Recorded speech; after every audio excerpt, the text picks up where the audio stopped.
So I'm working on this project about the Pabianice Jewish Ghetto. And if you're wondering, well, where the heck is Pabianice? Then that's like exactly the point. Pabianice is basically like the Puyallup to, Woj's Tacoma. And the fact that it had a Jewish ghetto just goes to show that pretty much everywhere had a Jewish ghetto. And that's not something you really realize until you set foot in some old town that your ancestors once set foot in, and you realize there was a whole Jewish community that also dwelt there and is just gone. Just like the entire Jewish community in Poland pretty much, except for this tiny percentile that's left. I don't even know. I was able to find, thanks to all the Holocaust research that's been done, all the streets that were the border of the ghetto. And so I was able to throw them into Google Maps and figure out, well, here we go. Here's how they all connect up. There's your perimeter. And so I just took that map with me, and I went and I walked those streets and made a little video of it on the iPad I had with me to try and just capture a little bit of that vibe. And it's spooky. It's,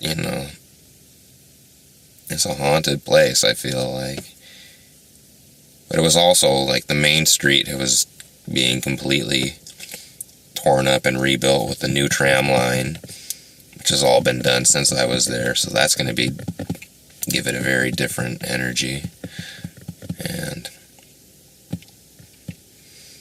there's a fellow that lives next door in Woj that's been doing research on the Pabianice Ghetto.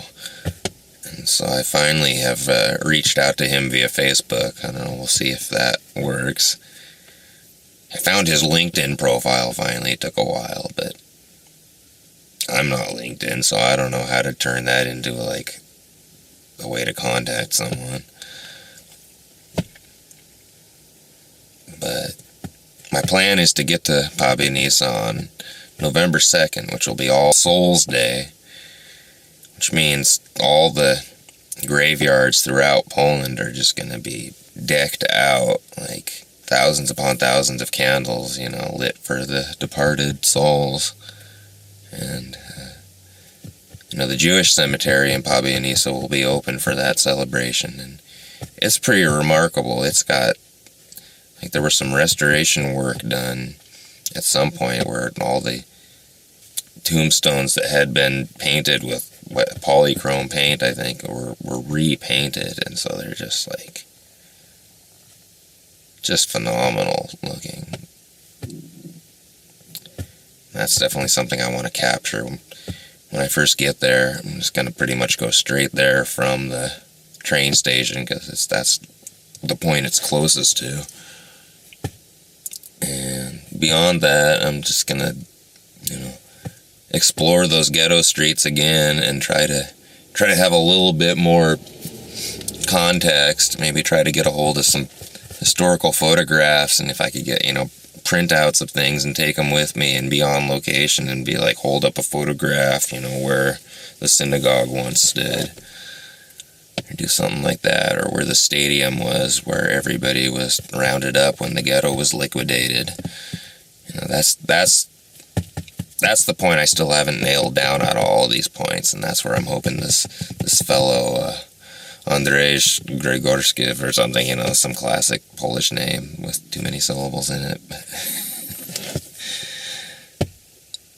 I'm hoping he'll get back to me and be able to provide me with a little more, context and history and documentation and, photographs or whatever, places, make sure you highlight this spot, this school, this whatever. There's so many,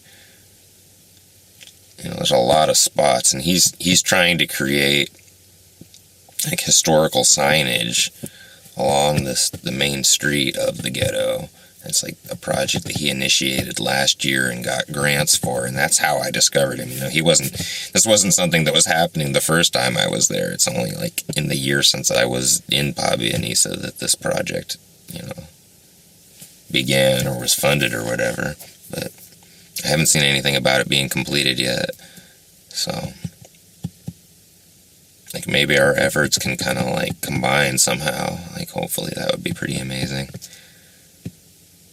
If I could create some sort of visual representation that he could use in his project.